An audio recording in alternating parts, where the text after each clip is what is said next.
Olá, meus amigos.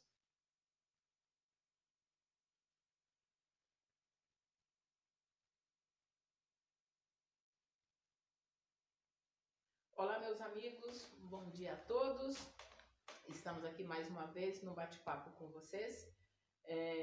E essa live, ela veio muito de encontro com os acontecimentos da semana, principalmente pelo o adiamento do Enem, né? E também as inscrições foram prorrogadas. Então, eu acho necessário nós trazermos para vocês algumas dúvidas que estão tirando o sono dos pais, dos alunos, durante esse momento de pandemia, né? Então, hoje nós temos aqui um convidado especial, que é o Ronaldo Pereira, mestre em educação. Bom dia, Ronaldo. Bom dia, Marli. Tudo bom? Tudo bem? Com saúde, né? Com saúde. Graças a Deus, todo mundo com saúde.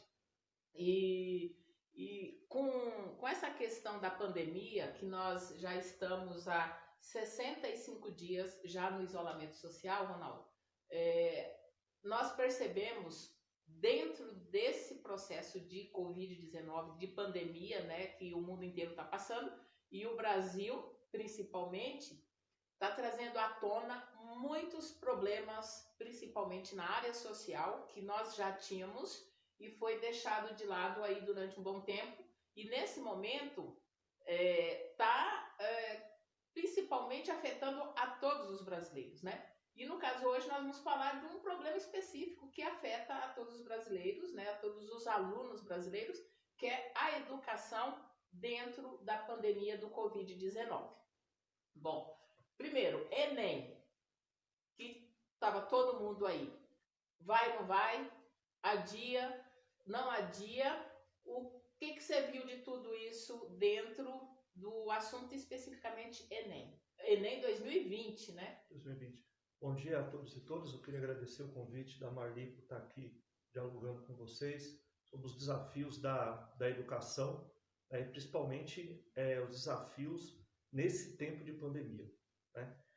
A primeira coisa que eu gostaria de dialogar um pouco, né? Eu sou professor e a gente acaba tendo que pensar um pouco de onde nasceu essa história do Enem e como ele chegou até agora, né? O Enem, basicamente, ele começa em 1998 como apenas uma certificação para o acesso na faculdade? para o ensino médio, término do ensino médio. Para a universidade, né? E ele começa, olha só, com 157 mil inscritos. Então era um número muito pequeno. Dentro do Universo Brasil, né? Dentro do Universo Brasil, para um número menor ainda de estudantes da época. Quando assume o presidente Lula, nós tínhamos 1.882.393 pessoas inscritas no Enem. Hoje, Marli, só para você ter uma ideia, hoje não, em 2013, quando tem o golpe, né, alguns chamam de impeachment, a gente vai chamar de golpe, esse número estava em 5.791.066 de jovens que se inscreveram para fazer o Enem. Você vê que nos governos democráticos e populares, o número cresceu demais. Tem uma preocupação nesse sentido. Exatamente, é uma preocupação que era o programa que a gente chama conhecido como ProUni, mas é o programa Universidade para Todos. Então, houve uma crescente muito grande, né? E agora, com o término do ProUni, né, que quase não tem mais o programa, o único acesso que a classe trabalhadora teve, os filhos da classe trabalhadora, o negro, o pobre, aquele que mora em periferia, acabou sendo o Enem. O estudante da rede pública. O estudante da rede pública. Porque uma dificuldade que nós tínhamos anteriormente, eu fiz faculdade muito tempo atrás, em 1988, e não tinha FIES, não tinha ProUni, não tinha nada. Então, era custeado mesmo pelo aluno, pelo pai do aluno, e era muito notório essa desigualdade nas faculdades, nas universidades, porque o aluno da rede pública não tinha condições de passar no vestibular, que era a época do vestibular ainda, né? Então, com todos esses programas, o jovem pobre da rede pública, ele teve condições de sonhar em fazer uma faculdade, de né? ter acesso, né? assim, a nossa educação, a nossa rede de educação pública, e aí, Marli, vai da creche até o ensino superior, no Brasil, Marli, ela tem uma característica. Qual é a característica? É a característica da exclusão. Tem um livro chamado O Povo Vai à Escola. É um livro que, assim, acho que a maioria das pessoas tinham que ler. Isso porque a gente fala, eu tenho o direito de ir para a escola, eu tenho o direito de estar na escola. Esse direito ele só foi possível graças à luta da classe trabalhadora. Sim. Não foi nada dado. E a gente percebe, nesse momento histórico que nós estamos vivendo, que é um momento de regressão das políticas públicas para a educação, que a gente vai ter que voltar a fazer uma luta muito grande. Haja visto o que ocorreu no Enem semana passada, né? E aí eu recebi um vídeo, acho que todos nós que moramos aqui em Várzea Paulista recebemos, chamado Vozes da Vila Real. Muito lindo, eu acho que deveria viralizar esse vídeo, né? Como você está falando aí do grupo Vozes da Vila Real, são 6 meninas da Vila Real que elas contam dentro de Várzea Paulista a dificuldade de se preparar para o Enem, não sei o que mais.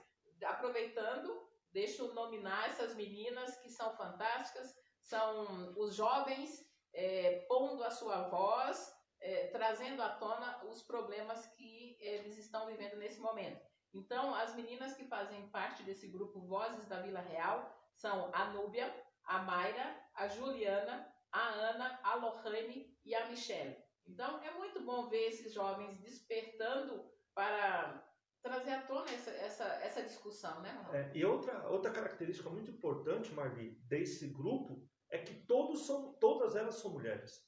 Sim. E isso é outro fator extremamente importante na discussão da escola. Porque as mulheres, Marli, dentro dessa estrutura que foi pensada, a escola no Brasil ela não foi pensada para todo mundo.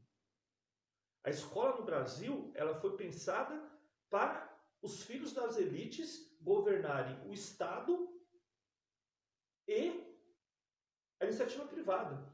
A Universidade do Brasil foi pensada para isso. Né? E muito tardiamente. Né? A primeira universidade pública no Brasil, aqui no estado de São Paulo, a USP, ela é de 1932.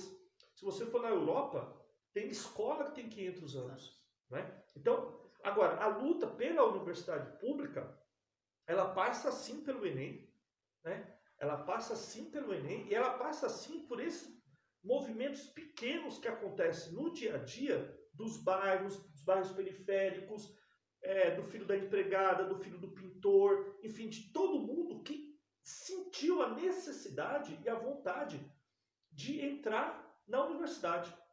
Tem o Frei Davi, que ele é o mentor de um grupo de cursinhos pré-vestibular que chama de Educaf. E o Frei Davi, ele fez uma pesquisa com os jovens da escola pública, Marli, para saber se eles queriam ou não entrar na universidade. Gente, olha só, ele fez a pesquisa com os jovens no final do ensino médio. E olha o que esse jovem dizia. A pergunta era, você quer entrar na universidade pública, na USP, na Unicamp, na Unesp? Que tem nome, né? Que é excelente para o currículo de qualquer profissional. O que eles diziam, Marli? Eles sequer sonhavam. Olha a distância que a gente ainda tem que percorrer. Eles sequer sonhavam em entrar na universidade. Tão longe era o abismo. Sim, e dentro desse abismo que você fala, Ronaldo, eu tenho um exemplo bem dentro da nossa casa. Então, assim, nós somos baianos, né? Nós morávamos em Aracatu, uma pequena cidade da Bahia, e nós éramos ali 7 filhos, e o ensino na nossa cidadezinha ia somente até o término do colegial, né? E a minha mãe, ela foi privada de estudar, por quê? Porque ela morava em fazenda, não tinha acesso às escolas, o pouco que ela aprendeu a ler e fazer contas de matemática foi ouvindo os filhos de dono de fazenda a estudarem. Então ela ficava observando as aulas que eles tinham, que a professora ia até a fazenda, e ela aprendeu. Né? Dentro dessa necessidade, ela preferiu vir para São Paulo para que nós tivéssemos acesso à educação, né? Então, se você pegar um pai aí de 70 anos, nem todos têm a preocupação de ter dado ensino para os filhos. E agora a gente chega numa faixa aí de pais entre 50 a 30 anos que já teve o acesso ao ensino, pensou fazer uma faculdade, e hoje nós temos esses jovens hoje que estão brigando para terem direito a acesso a uma faculdade, né? Então, é um processo evolutivo que, além de percorrer, você tem que criar condições para que tenha resultados esse processo, né? É isso. E, assim, tanto o governo Lula como o governo Dilma, Marli, eles criaram a expectativa do jovem de estar na universidade. Eu sou professor sou professor universitário também. Marli, nos anos de 2005 a 2013, as universidades elas estavam lotadas, Marli. Lotadas. Você via os jovens lá estudando, você via as pessoas igual nós, negros, negras, que estudavam na escola pública, trabalhadores, dentro da universidade. Quando vem o golpe e o fim dessas políticas, hoje a única política de fazer com que o jovem entre na universidade é o Enem. E o Enem. E aí, acabou, Marli. Então, parece que a gente retrocedeu muitos anos atrás. E aí, quando você vê, de novo, grupos como a Vozes da Vila Real, que é o lugar mais carente que a gente tem aqui na cidade, né, lutando para que eles tenham o direito de fazer o Enem, no momento que o país está passando um dos mais difíceis da história. Acho que nunca visto anteriormente, né? Exatamente. É uma esperança para a gente, Marli. É uma esperança ver isso. E ver que existe a possibilidade, sim, de a gente voltar, né, a governar a cidade, voltar a governar o país, para que a gente possa continuar essas políticas de inclusão social. Sim. De tentar corrigir a desigualdade, né? É isso. Dentro do Enem, Ronaldo, antes as inscrições iriam até o dia 21, né? Isso. 21 de maio, foram prorrogadas até o dia 27 de maio. 27. Então, para aquele jovem que não deu tempo, não esqueceu, não lembrou de fazer as inscrições, ainda tem aí até quarta-feira para poder fazer as inscrições e não perder o Enem. E o boleto pode ser pago até o dia 28. Uma coisa que me preocupou muito, Ronaldo, foi dia 20 de março, nós entramos no isolamento social. O adiamento do Enem saiu somente semana passada, 60 dias depois. E isso, o ministro da Educação, ele ainda estava pesquisando para saber se iria adiar ou não. Ele não conseguiu enxergar a dificuldade que estava para poder ter o acesso ao Enem esse ano, né? Não, Marli, acho que né, a gravação que foi liberada essa semana da reunião dos ministros, né, a gente consegue observar o nível da pessoa que está à frente da pasta da educação hoje. É um despreparo total. E tem uma questão, Marli, que entende o que é ter acesso à universidade quem nunca teve.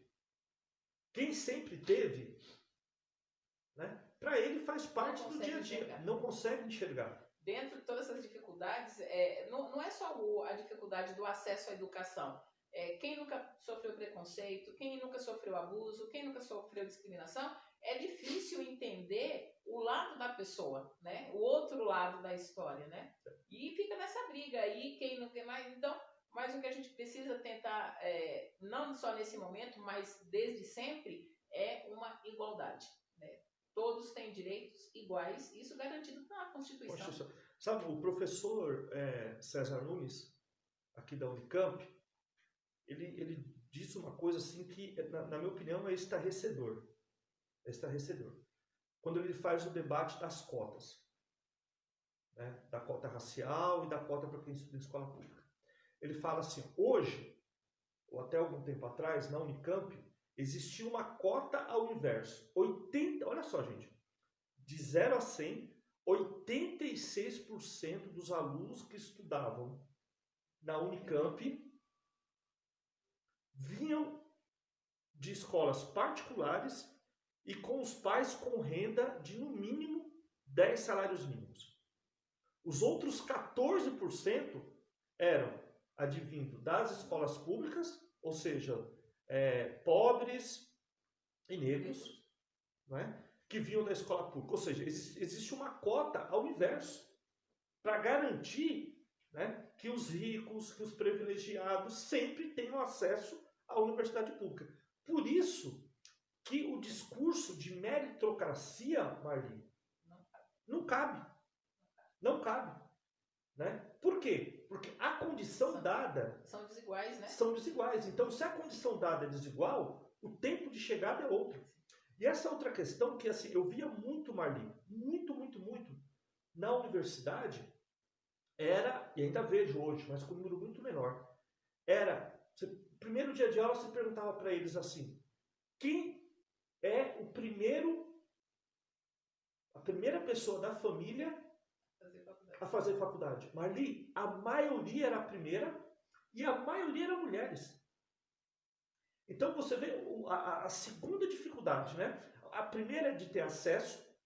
Por que essa diferença? Porque as mulheres têm mais esse empenho em buscar, em se qualificar, correr atrás de tudo isso? Não, Marli, assim, ó, a escola, como eu falei para você, a escola no Brasil ela não foi feita para todos. Então, a mulher, o negro, o índio, a pessoa com necessidades especiais, ela foi ganhando espaço na escola e ela foi ganhando espaço na universidade. Essa história de mulher voltar, de mulher para a escola, ela é super nova, Marli. Então, quando as mulheres começam a perceber que a educação vai dar a ela liberdade, autonomia e que ela não vai precisar mais, Marli, depender da figura masculina para o seu sustento, para a sua liberdade, para as suas escolhas. A educação sempre foi e sempre será, mas ela acaba sendo vista pelas mulheres como uma ferramenta de emancipação. Sim, até porque era negado esse direito, né? Então, isso. O voto foi em 1932, 32? Primeiro voto, né? 46. 46? 46. Então, todos os espaços que a mulher tem hoje vieram de lutas, de grandes lutas, para poder ter o mínimo que ainda não é igualitário, né? Não, de forma alguma. Mas vamos voltar para a situação que nós estamos vivendo dentro da pandemia. Do dia 16 até o dia 20 de março, tanto a escola estadual quanto a municipal, eles entraram num processo de orientação de como que seria, posteriormente, o processo educacional dentro da pandemia. Aí, depois disso, tanto o Estado quanto o município foram criando as ferramentas para levar esse ensino para esses jovens, né? E aí, o que os pais se viram, né? Nós tivemos um caso que nós visitamos, mas assim, nós não vamos poder ter aulas presenciais. O que nós vamos fazer agora? Ensino à distância, que, como você falou, o nome não é... educação remota. Remota, né? Educação remota. E aí vem a questão, para você ter uma educação remota, você precisa ter um equipamento. Para você usar esse equipamento, você precisa ter uma internet. E como que o pobre fica dentro disso? Marli, assim, é uma situação muito complexa. Assim. Para nós que somos professores, para a gente que está na gestão de secretaria, o Covid, como foi para a sociedade inteira, nós tivemos que colocar todas as possibilidades na mesa para ver qual seria a melhor possibilidade. E aí a gente vai acertando e errando. E corrigindo. Acertando, errando, acertando, corrigindo, acertando, corrigindo. Então, não tem receita pronta para nós. A primeira coisa que a gente precisava garantir era, por incrível que pareça, era comida das crianças. Sim, porque o jovem, a criança e o jovem na escola, ele tinha a merenda. Ele tem a merenda. E dependendo desse jovem, se ele for de uma região muito carente, viver dentro de uma família em situação de vulnerabilidade, era a única refeição que ele tinha também, né? Porque assim, a gente, na escola, a gente precisa ter um sujeito que é central no processo, que é quem? A criança. Então, a gente tinha que garantir a alimentação e garantir a aprendizagem. Esses foram os dois pilares que precisavam ser pensados. Para tomar qualquer decisão. Para tomar qualquer decisão. Então, os prefeitos e as prefeitas que tinham um olhar social para a questão da educação, o que eles fizeram? Eles tentaram garantir rapidamente que as crianças não ficassem sem comer e rapidamente garantir que a criança tenha acesso. Agora, de novo, né, Marli, a gente percebe o efeito do golpe na educação. Porque no governo Lula e no governo Dilma, eles tinham dois programas, Marli, que nos ajudavam, se eles tivessem continuado, os efeitos da Covid na educação seriam menor. Quais são os dois programas? O primeiro, o programa chamado ProInfo, que é informatizar as escolas. Todas as escolas tinham computador. E o segundo passo do ProInfo era um pequeno computador que o Lula comprou da Índia, com um programa, né? E as crianças cada criança teria acesso a esse mini computador, poderia levar para casa, poderia fazer atividades em casa. O outro programa, né, Marli, era um programa de rede de internet para todo mundo. Dentro daquele Luz para Todos, Água Exatamente. para Todos. Internet para todos, seria o acesso para todo mundo. E os Nós telecentros. estamos no século XXI, né? Hoje Exatamente. todo mundo vive conectado. Você não consegue viver sem a internet hoje. É isso. Né? E aí, Marli, o que acontece? Com o golpe, esses programas terminaram. E parou, não teve mais, não teve avanço. A gente pega aqui na nossa cidade, Várzea Paulista. Nós temos 3 telecentros. Todos na região central. Um é no Facilita. No Facilita. Na Praça do Céu. Praça do Céu. Que é um em frente ao outro. O outro e outro no Espaço Cidadania. Tem algum na Zona Norte? Não tem. Ou seja, na região mais populosa, na região mais carente da cidade, não tem. Se você pegar aquela região do Bertioga, é a mesma coisa, não tem. Na região da Promec, Buriti, todos não tem. E os que tinham ali foram fechados. Então, se tivesse dado continuidade, e eu vou falar para você, para montar um telecentro, Marli, são 20 computadores. Mas você pode colocar um professor, você pode colocar um estagiário. Internet, você coloca o cabo e as pessoas em volta têm acesso. Tendo uma antena, alguma coisa assim. Né? Então, veja, e aí você precisou começar a criar estratégias para que a criança pudesse receber as atividades. Só que tem criança que não tem. O que você precisa colocar, Marli? Você precisa colocar toda a estrutura que a prefeitura tem a serviço para a criança aprender. Da educação. Até porque tem todo um custo dentro da educação, que é o custo da alimentação, o custo do profissional e o custo da estrutura, né? E nesse momento de pandemia, o que nós vimos hoje? Para você fazer uma atividade, poderia ser feito pelo celular? Inicialmente, Várzea teve dificuldade. A plataforma que foi disponibilizada não conseguia ser acessada via celular. E aí vem o problema que existe dentro de tudo isso, que são problemas geral, do Brasil inteiro, não só de Várzea, né? O que acontece? Como que você vai fazer uma atividade, um dever? Uma criança pegar um celular deste tamanho para fazer uma atividade. Na hora que ele começa a ler a frase, no meio para o final, ele já esqueceu, porque não consegue visualizar tudo isso, né? E aí entra todos esses problemas. Não tem equipamento, não tem internet. Mas o ano letivo está correndo. Certo? O que o pai hoje está preocupado? Meu filho vai ser reprovado?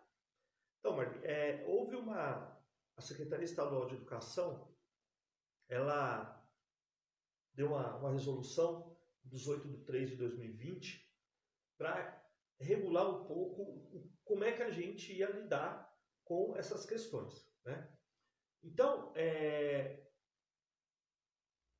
reprovar Reprovar, a criança não vai, Maria, porque Fala pro pai. Acho que o pai e a mãe querem ouvir essa resposta, Ronaldo. Reprovar, a criança não vai. Até porque, gente, olha, aprovar e reprovar não dá para a criança o direito de aprender.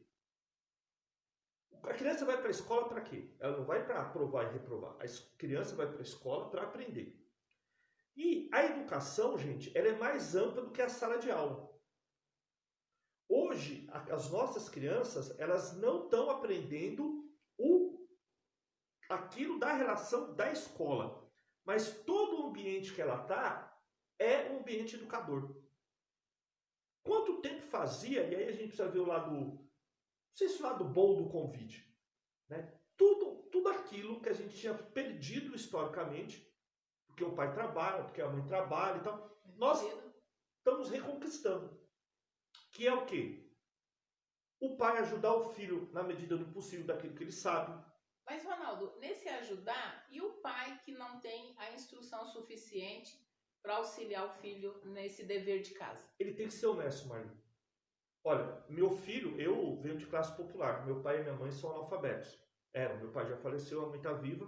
Minha mãe fez o EJA depois que eu já estava terminando já o ensino médio. E minha filha estuda numa escola. E ela vem com coisas que eu não sei fazer. Outro dia eu cheguei para ela e falei, filha, eu vou ser honesto com você. Eu não sei fazer isso. Não, Ronaldo, tem matérias, nós que estudamos na escola pública, que eu também estudei a vida inteira na escola pública, só fiz faculdade no Anchieta, eu admito que eu nunca aprendi seno e cosseno. Nunca. Por quê? Tinha a grade escolar, chegava no final do ano, você não via essa matéria. É isso. Né? Então, e aí, a que ano está a sua filha? No 6º. Eu lembro que eu tive uma dificuldade com meu filho, né, na parte de alfabetização, porque eu aprendi mamemi mamu, certo? E aí, o meu filho estava sendo, como que fala, alfabetizado. Era um pan, man. Eu falei assim, filho, você tá parecendo um retardado. Aí os choques de geração. Mamemi mamu, pam, mamamã. E aí, como que você vai ensinar o seu filho? Então, e isso não acaba dificultando o pai que teve uma alfabetização diferente, hoje, dentro do Covid-19, dentro do processo de educação remota, como que um pai que aprendeu de um jeito vai ensinar o seu filho hoje de uma nova forma de educação? Então, o Paulo Freire, o Marlene, Paulo Freire é o maior educador brasileiro, né, na minha opinião. Ícone, né, da educação. Da educação. Né, pernambucano, nordestino, veio para a cidade, perdeu o pai logo cedo, enfim. Ele tem um conceito que ele chama de inédito viável. O que é o inédito viável? Você precisa fazer alguma coisa nova dentro das condições que você tem. Né? Por exemplo, eu não tenho, mas vou dar um exemplo, de ter uma Ferrari. Só que a minha condição só me dá direito a ter uma Space Fox 2010. Tá bom. Que para mim, que nunca tive nada, tá ótimo. Né? Então, o que é isso? É o inédito viável, é o inédito dentro das condições. Esse choque geracional de aprendizagem, Marli, e isso eu acho que é outro fator importante da Convide, né, dentro do processo educacional, como é que o pai e a mãe, para você ter educação, você precisa ter uma geração mais antiga e uma geração nova. Como é que você se junta? Porque isso só acontece, lida com isso, Marli. Isso só acontece porque existiu um distanciamento muito grande entre a família e a escola. E nesse momento, Marli, esse distanciamento ele precisou se juntar. Por exemplo, eu trabalho aqui na Prefeitura Municipal de Campo Limpo Paulista. Quais foram as opções que nós tivemos?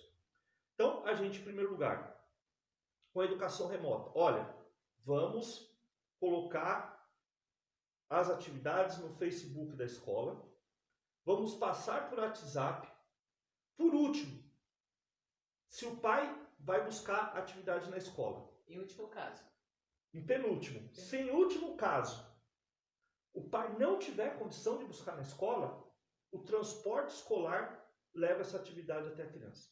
Mas nesse esgotamento de todas as possibilidades de levar a educação até a criança, entra dentro do ECA, que a criança tem direito ao ensino, e mais ainda, ele tem que cobrar os seus direitos, porque se o pai e a mãe estão trabalhando, quem que vai buscar essa atividade? Então, é obrigação do poder público achar uma solução para aquele pai, para aquela mãe que não conseguiu atender a todos os quesitos anteriores? Com certeza. E aí, Marli, tem um outro direito, que é o direito, que isso está na LDB, que é a Lei de Diretrizes e Bases da Educação da Escola, é direito de acesso e permanência. A criança, ela tem o direito de estar na escola e de continuar na escola.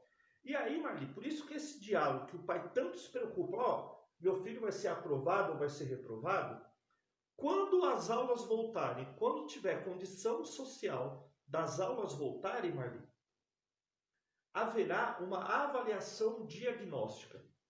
E nessa resolução ela diz mais, vai ter uma avaliação diagnóstica e para os alunos que não conseguiram acompanhar por todas essas dificuldades que existe. E não podemos fechar os olhos para essas dificuldades, porque dentro das dificuldades que nós temos que vir com as nossas reivindicações enquanto cidadão. Exato. Então, teve avaliação diagnóstica. O aluno não conseguiu acompanhar, o estudante não conseguiu acompanhar. O que é que acontece? Ele vai ser prejudicado por isso? Ele não pode, Marli. Porque a mãe e o pai não são responsáveis, não são culpados por não ter conseguido estudar na época, porque eles não tiveram acesso à escola. A criança começou a estudar, vem uma doença, um vírus, que pegou todo mundo de calça curta. Então, será que a gente vai ter que culpar essa criança? A criança vai ter que levar o peso maior, né? Penalizar a criança? Não. Então, o que a gente vai ter que fazer? A escola vai ter que criar uma avaliação diagnóstica para ver, olha, o Zezinho conseguiu chegar aqui, o Luizinho chegou aqui e a Mariazinha chegou aqui. Então, o que eu vou fazer com o Luizinho aqui para chegar até a Mariazinha aqui? Então, o professor, junto com o coordenador pedagógico, vão criar estratégias para que as crianças consigam manter o mesmo nível. Manter o mesmo nível. Cada um do seu jeito, cada um com suas dificuldades e tal, mas e cada um conseguir chegar. Né? E aí, por isso, né, que a gente, no nosso olhar, não poderá ter reprovação. O governador ainda não decretou nada nesse sentido. Apesar que a reprovação é só uma determinada série aí para cima que tem reprovação, né? Os outros é tudo progressão. Como chama? Progressão continuada. Então, cada município, Marli, ele tem o que a gente chama de sistema. Com o processo de municipalização de 96, cada município tem um sistema. Então, cada município pode fazer aquilo que ele acha dentro da legislação, ele tem autonomia.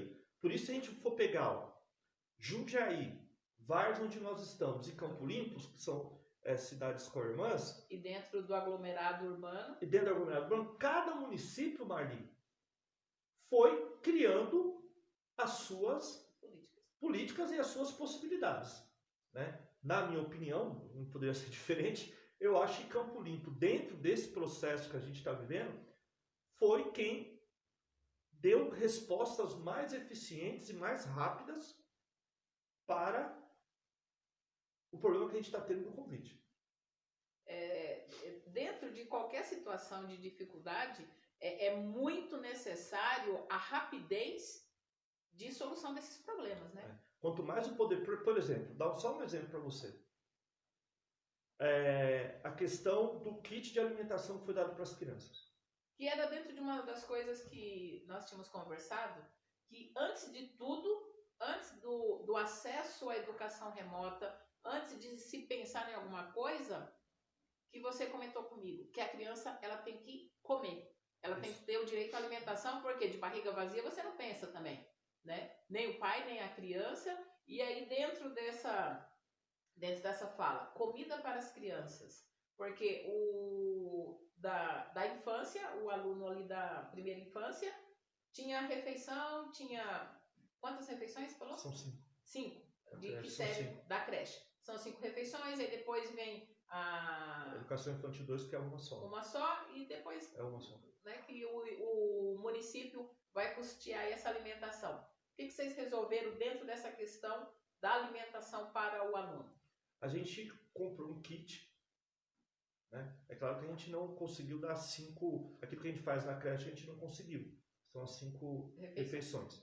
Mas a gente comprou um kit, né? A gente, inclusive agora já é o 3º kit que nós vamos entregar, ou seja, a gente procurou ser o mais rápido possível, né? Dentro dos 65 dias dentro dos já 65 de dias, isolamento. a gente dividiu a gestão da secretaria entre o pensar pedagógico e o pensar de estrutura para as crianças. E o financeiro? E o financeiro, a gente tinha um grupo que pensava, olha, na alimentação, no financeiro, para tocar as coisas, e o outro grupo pensou na questão pedagógica. Esse kit, para resolver o problema da alimentação da criança, não tem nada a ver com o fornecimento de cesta básica para as famílias em situação de vulnerabilidade, São né? coisas inclusive, mas são coisas completamente diferentes. O que a gente fez? A gente pegou o dinheiro que era para merenda escolar, para alimentação escolar, vimos quanto nós gastávamos por mês com cada criança e nós compramos o kit naquele valor.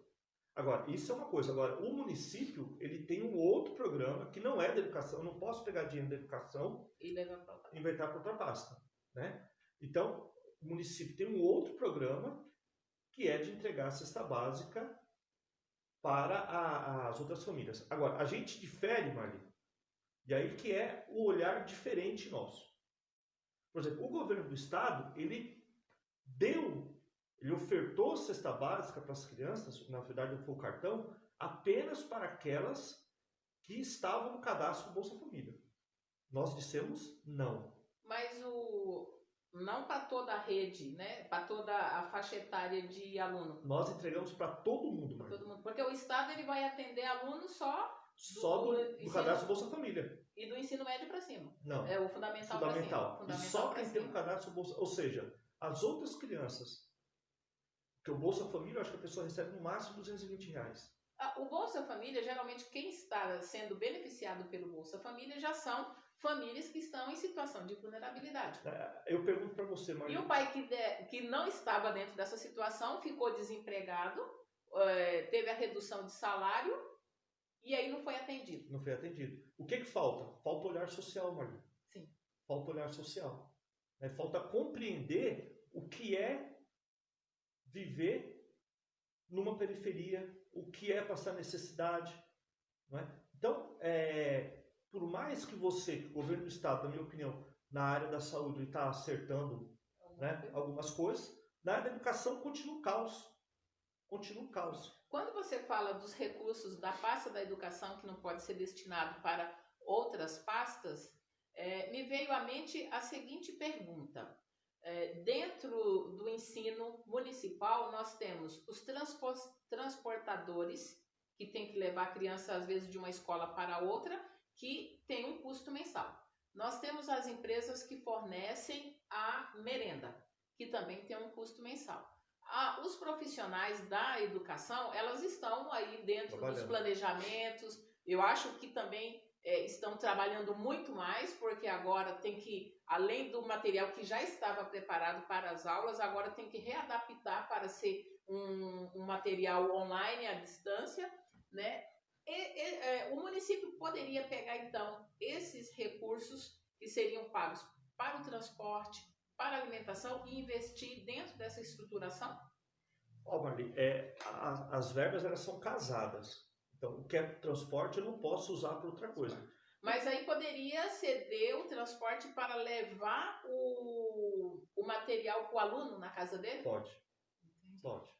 Nesse momento pode. Porque nós temos que pensar numa situação de um aluno que mora no Mursa, que estuda aqui no Tibúrcio, que o pai não tem carro, a mãe não tem carro e não tem condições de vir buscar. E se a gente leva, Maria, a gente tem uma outra questão. Imagine todos os pais vindo buscar. Você vai criar aglomeração e a possibilidade de aumento dos casos do Covid. E quando o transporte escolar vai até lá, Marli, você evita esses problemas.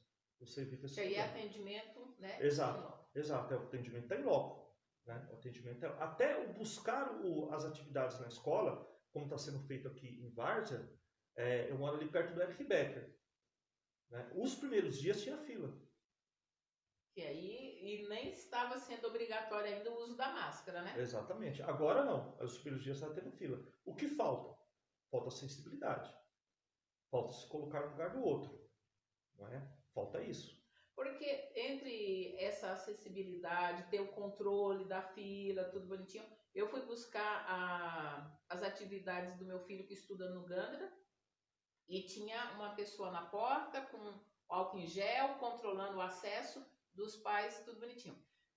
Dentro do estado de calamidade pública ou de estado de emergência, eu acho que permite que o poder público desloque profissionais de uma área para poder ir para outra. O funcionalismo. Pode. Por quê? As escolas elas já tinham uma estrutura enxuta, né? E aí tem que atender o pai, tem que responder o WhatsApp, tem que atender o telefone.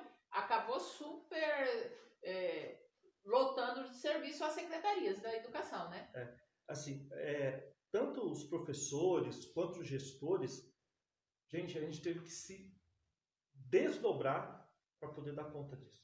Assim, foram 2 semanas, tem um livro chamado Os 10 Dias que Mudaram o Mundo, eu vou falar para vocês, foram os 10 dias que nós tivemos que se virar para poder dar conta dessa demanda. Porque assim, as pessoas falavam, olha, a tecnologia vai chegar, não sei o que vai chegar, mas isso você esperava que ia chegar, que ia chegar, que ia chegar em algum momento, né? Mas aí chegou tudo junto. Tudo junto, né? Então a gente teve que se desdobrar em 1000. E eu acho que nesse desdobrar a gente precisa aqui também dar os parabéns para os profissionais da área de educação, porque no primeiro momento nós nos preocupamos somente com os profissionais da área da saúde que estavam na linha de frente do combate ao Covid, mas por trás de tudo isso nós temos esses outros profissionais, o da educação, né? O da segurança, que também teve que se desdobrar para poder cuidar aí do isolamento social, fazer a fiscalização do comércio. Então,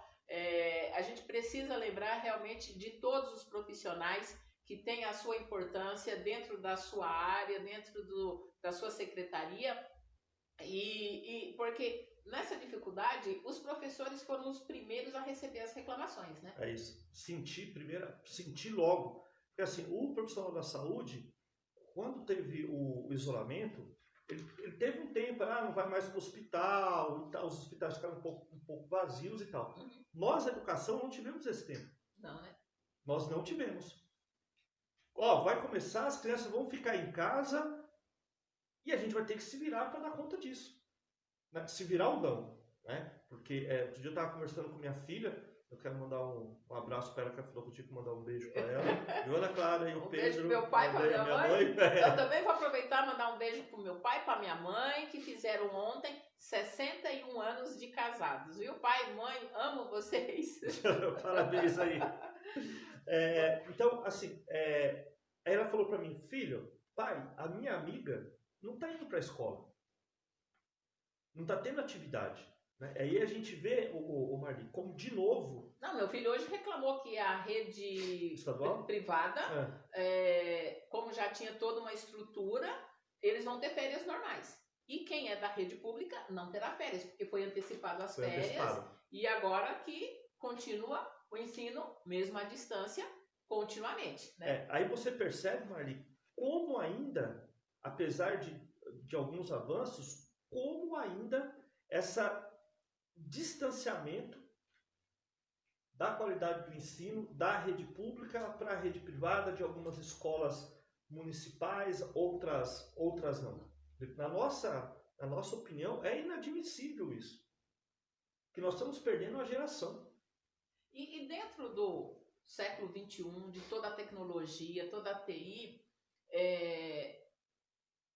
foi um problema que foi detectado agora. Então, assim, o profissional da educação, ele tinha uma plataforma para alimentar notas, faltas, essas coisas, mas o aluno não tinha nada, né? Ele não tinha uma atividade que ele receberia dentro da plataforma da escola, Eu acho que precisaria ser pensado nisso, não, Ronaldo? Eu acho que sim. Eu acho que o ex-ministro da Saúde, ele trouxe um assunto à tona que eu acho que nós precisamos pensar não só na retomada do isolamento, mas de tudo que teve que ser feito agora no processo de isolamento e as consequências de algumas coisas que ficaram em stand-by, né? Então, não tem consulta eletiva.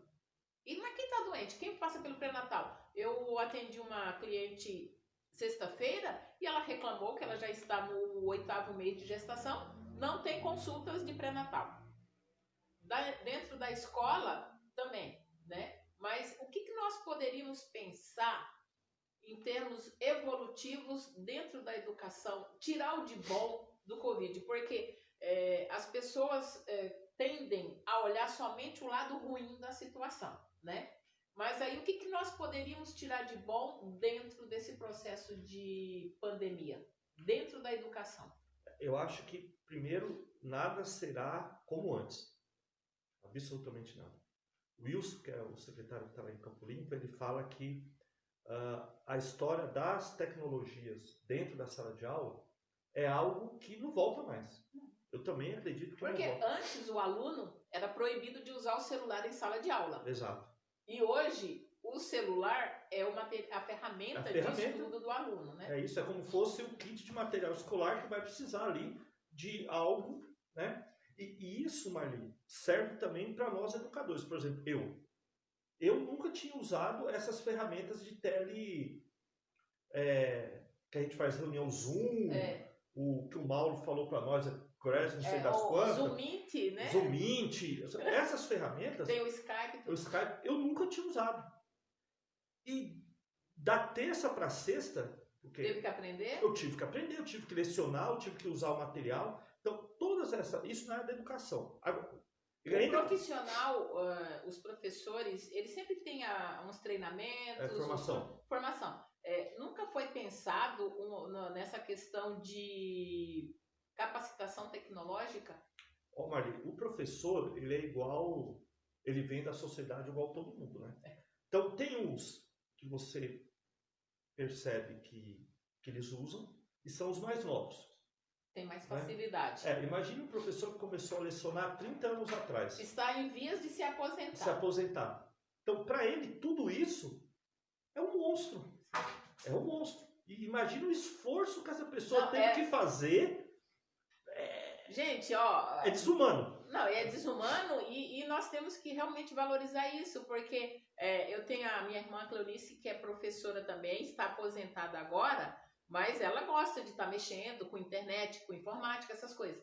Mas e aquela senhora? Vamos pegar que tenha começado tarde na rede, como servidor, né, de educacional, nunca entrou no computador, só no Facebook, essas coisas, mas não numa ferramenta de alimentar o sistema. Então, os profissionais tiveram essa dificuldade também. Sim. Em preparar o material, inserir esse material dentro dessa plataforma, ou seja, o WhatsApp, ou seja, mesmo o Facebook. Então, 2 trabalhos, né, gente?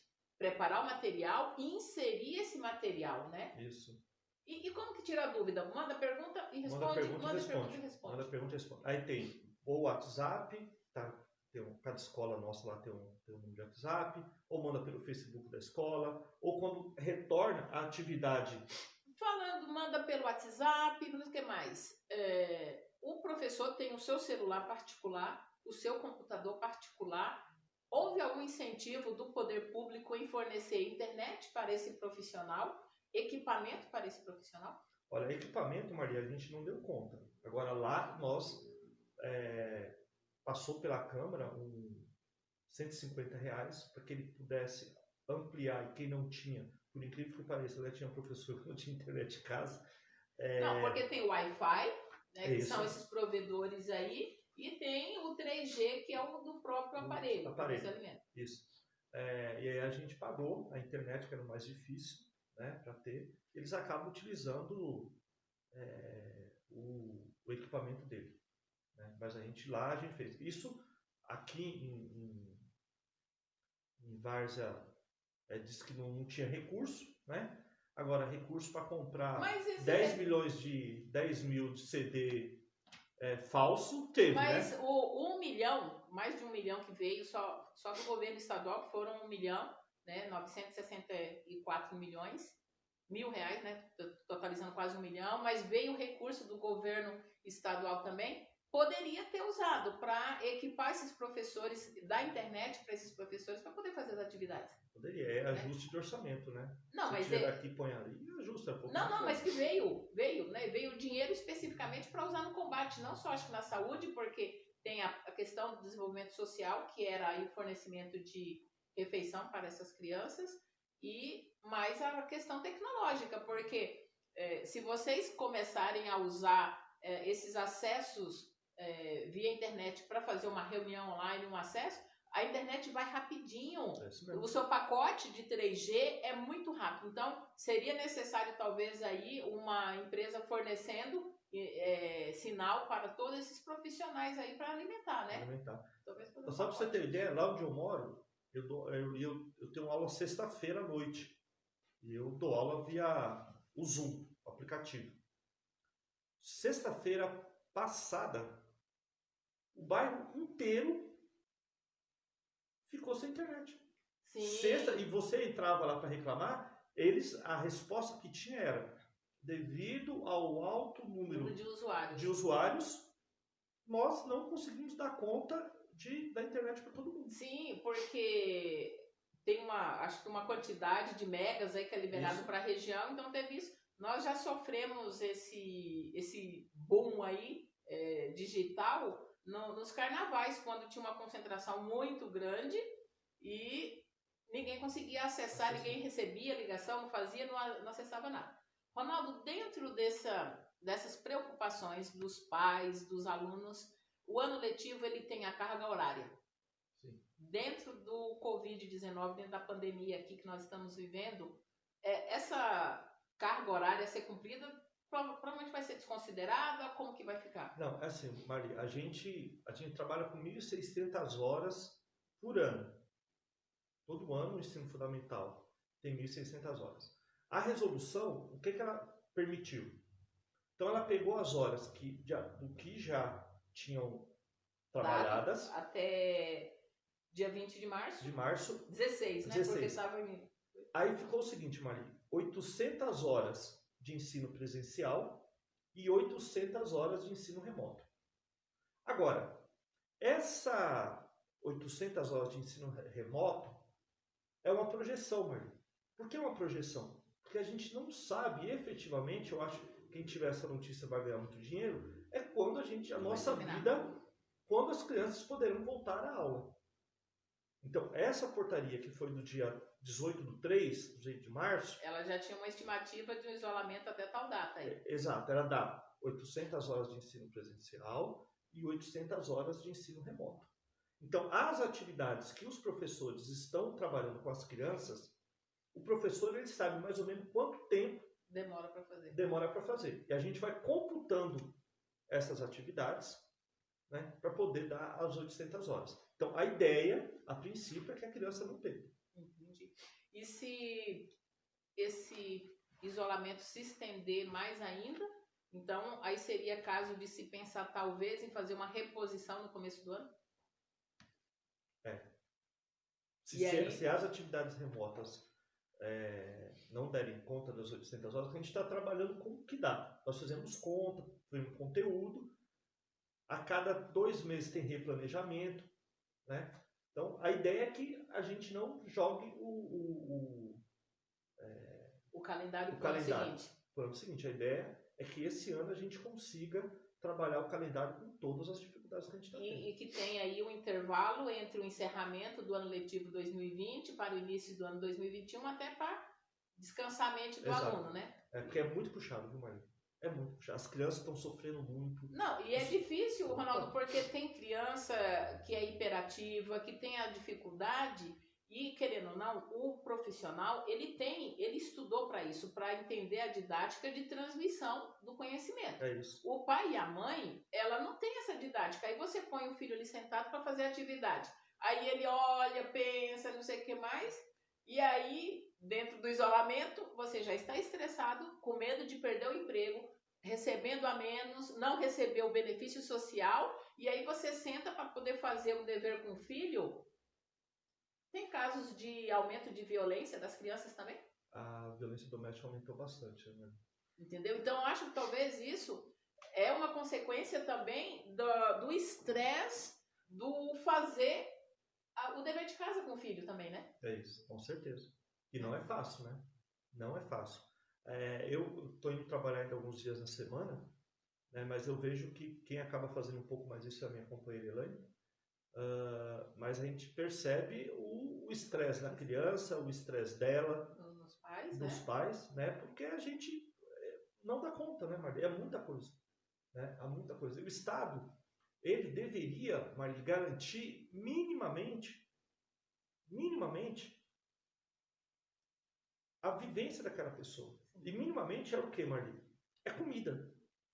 É comida, né? E aí a gente vê, né? A gente tem um presidente da República completamente insensível às questões sociais. As pessoas falam, olha, nós temos R$600 que o governo deu, mas se a gente for levar a ferro e fogo, Marli... Mas você fala uma coisa, é isso. Era R$200. O Bolsonaro não deu R$600 para nenhuma família e também não é dar.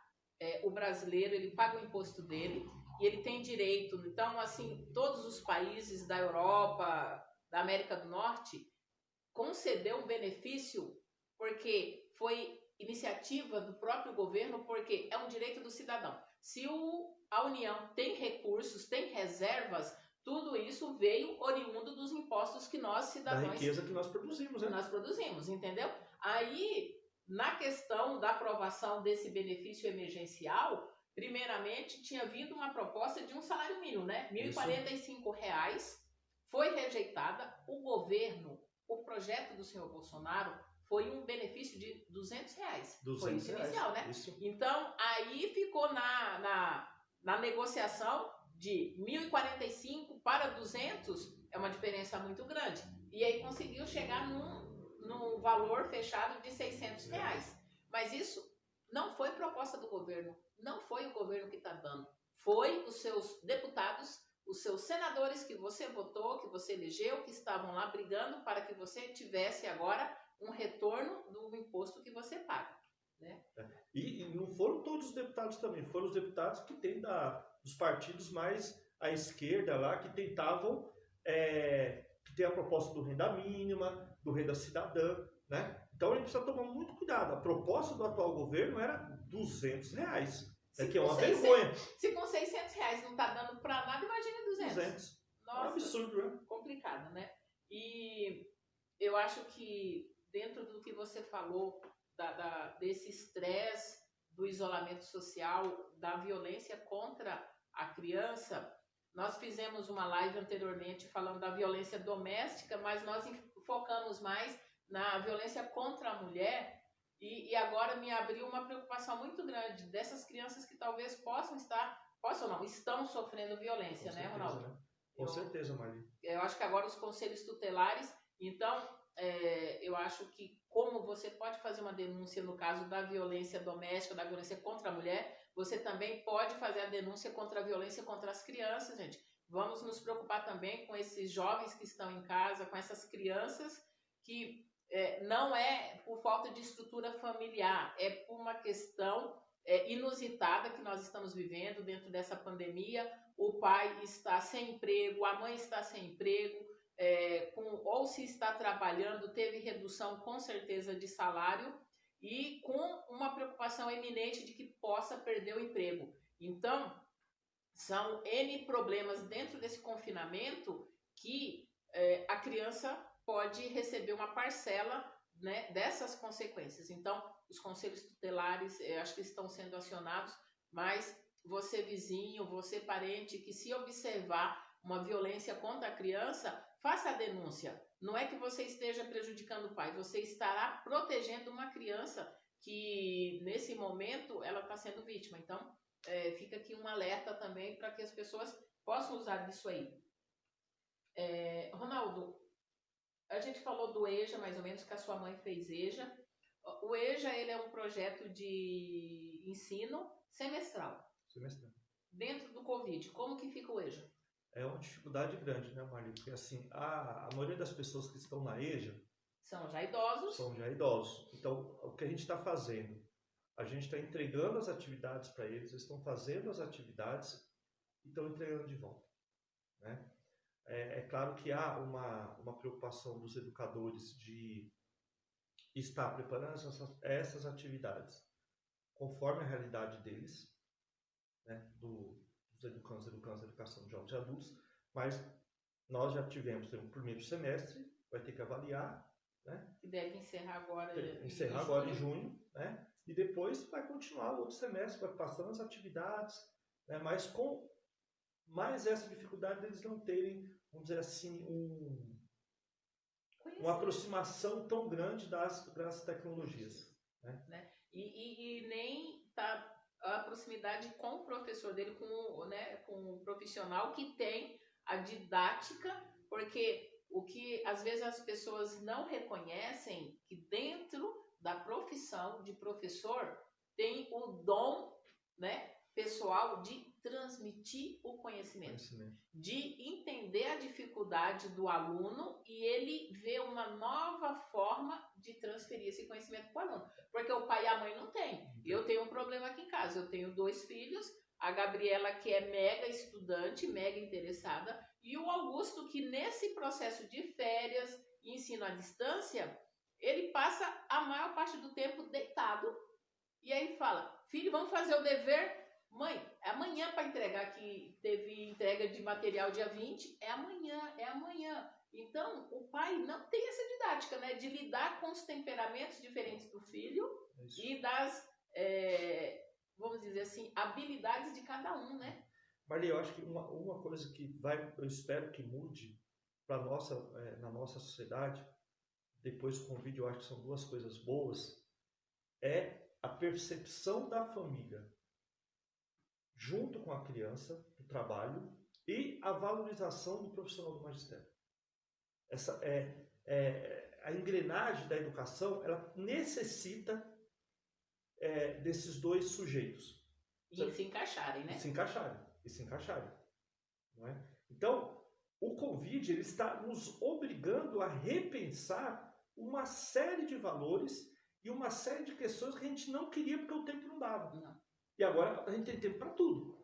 Né? Inclusive não tem tempo para tudo não, que eu não estou com tanto tempo assim, porque nós contadores, gente, nós também triplicamos os nossos serviços, porque toda hora é uma medida provisória que sai, que está regulamentando a dispensa de funcionário, a redução, e agora nós já estamos com outra preocupação, porque a medida provisória 936, que reduzia salários e suspendia contrato, a redução pode ser até 90 dias, mas a suspensão são só 60 dias, e a medida provisória entrou em vigor dia 1º de abril, então dia 1º de maio foi 30 dias, 1º de junho 60 dias, e nós já estamos aqui no dia 24 e não teve reedição dessa medida provisória.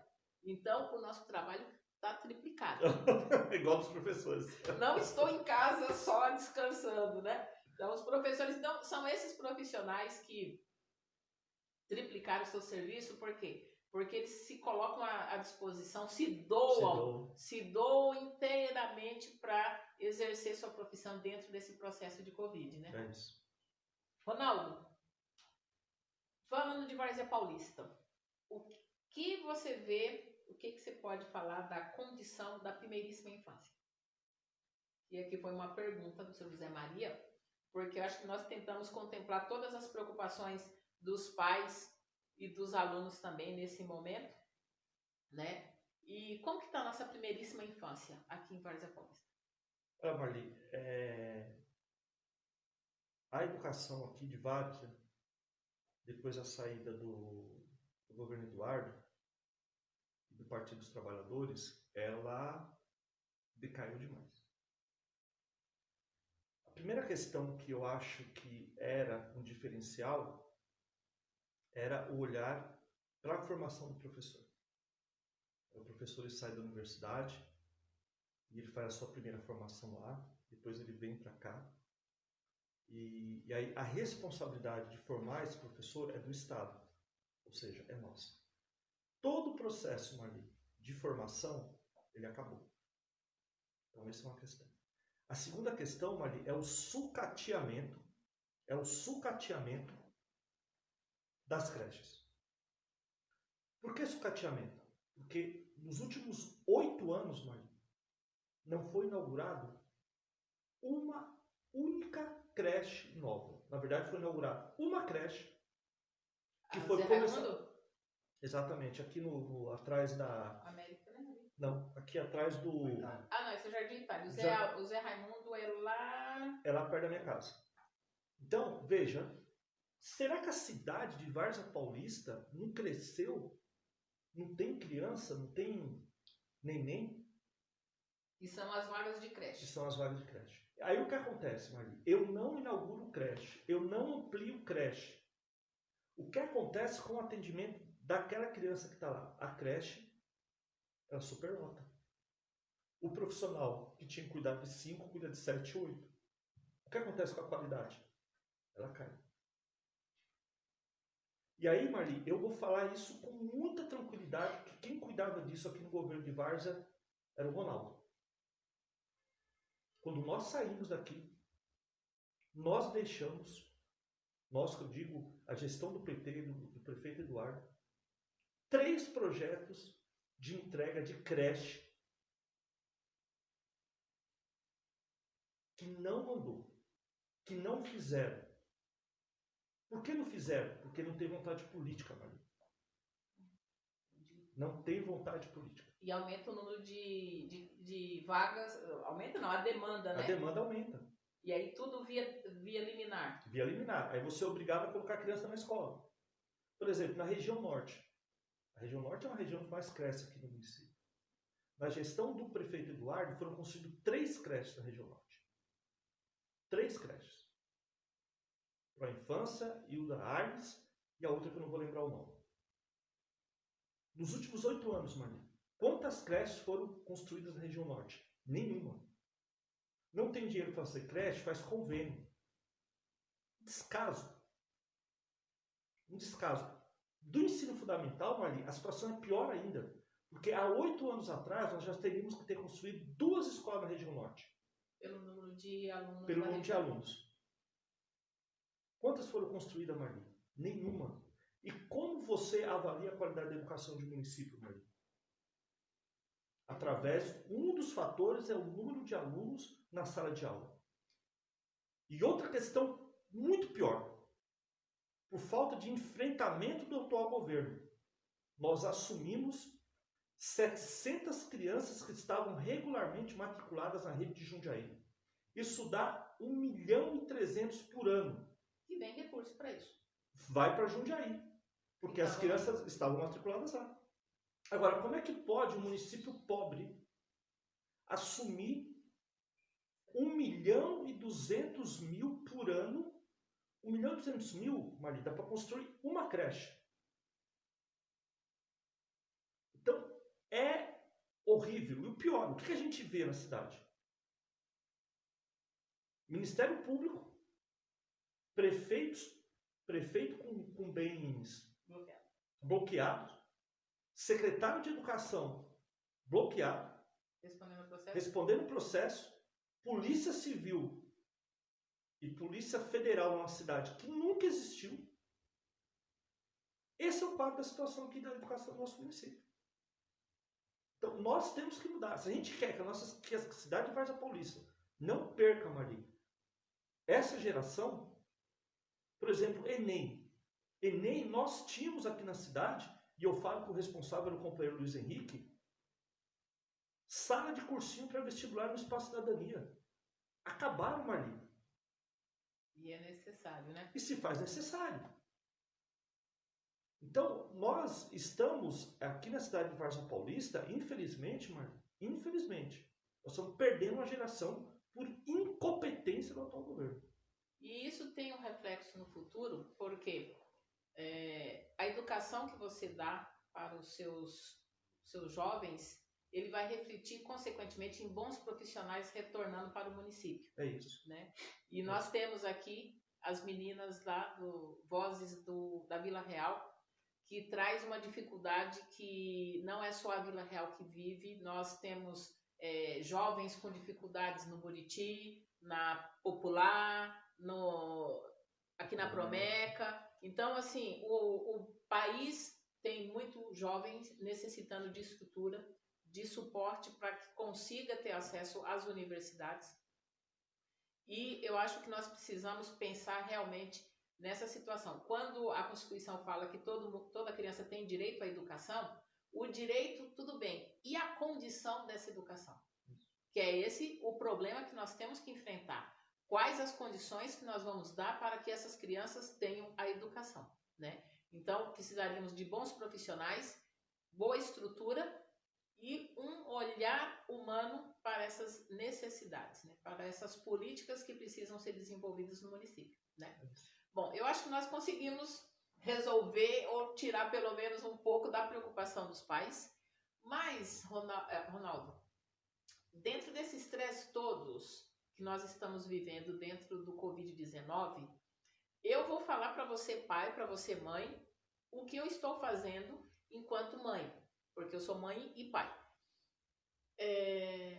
Eu estou aproveitando o tempo que eu estou podendo ficar com os meus filhos. Então, eu não estou indo para o enfrentamento, Ronaldo. Olha, eu até falei assim para o meu filho semana passada, se você não entregar sua atividade hoje, dia 20, você vai ser reprovado. Que a gente faz essa chantagem com os filhos, né? Se você não estudar, você vai ser reprovado. Mas nós temos que nos preocupar com o convívio familiar, né? Então, dentro de casa, eu acredito que a obrigação do pai e da mãe é de dar a educação. Na escola ele vai buscar o ensinamento, né? Então, hoje nós pais, nós mães, nós temos que nos preocupar com a educação que nós damos para os nossos filhos. E dentro dessa educação que nós temos que nos preocupar em passar para os nossos filhos, que será transmitida de geração em geração, nós temos que nos preocupar com os palavrões que foi dito numa reunião ministerial e as pessoas estão achando normal, Ronaldo. Terrível, né?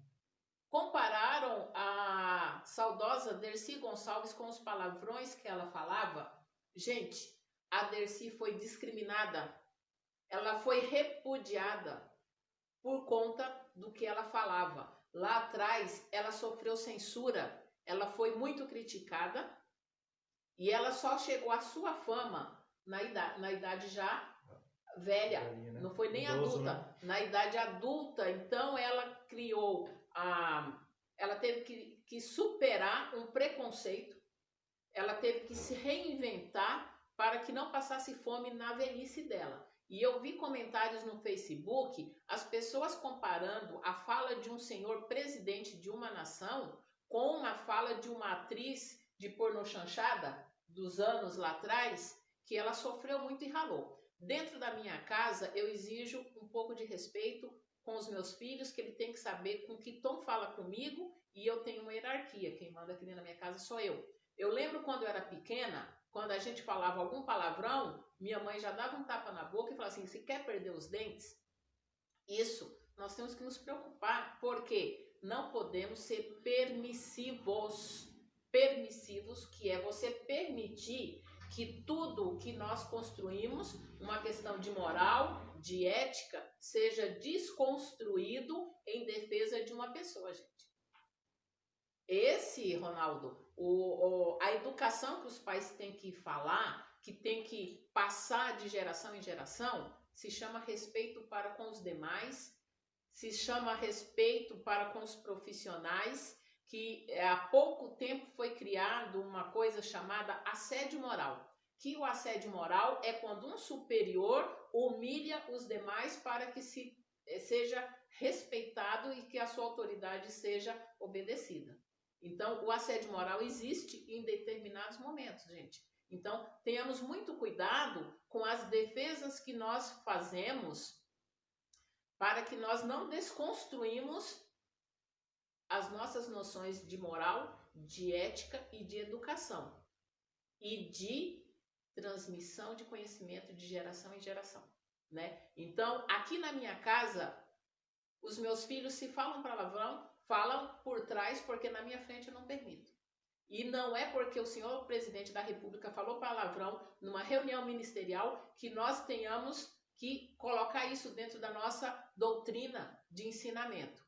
Permitir palavrões de respeito para com os demais, né? Ronaldo, eu queria aqui deixar o agradecimento pela sua participação, por você ter nos ajudado a tirar um pouco a preocupação dos pais e das mães que estão nesse momento aqui nos assistindo.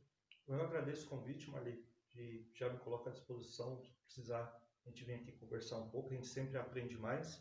Agradeço a todo mundo que ficou aí com a gente durante esse tempo, e se aparecer alguma pergunta que eu puder responder, pode mandar aqui para a Marli que a gente responde. Eu repito de novo, agradeço a todo mundo que teve esse tempo com a gente. Muito obrigado, Marli, muito obrigado a vocês. Eu queria agradecer também aos profissionais da área de educação, que quanto mais nos ensinam, eu acho que também mais aprende. Então, a todos esses profissionais que estão se redobrando para poder exercer o seu dom do magistério, muito obrigado por vocês estarem fazendo mais do que a sua parte, de vocês estarem colaborando para o nosso país, para esse desenvolvimento. E eu só quero dizer que eu estou de máscara aqui, tá bom? Máscara aqui, eu só estou conversando com a Marli aqui, mas, gente, vamos usar máscara, vamos respeitar a nossa vida e a vida do outro. Sim, muito obrigada, tenham todos um bom domingo e um bom feriado, e a qualquer momento a gente volta com mais uma live, com mais um assunto, para que a gente consiga superar esse momento que nós estamos vivendo. Um bom dia para vocês.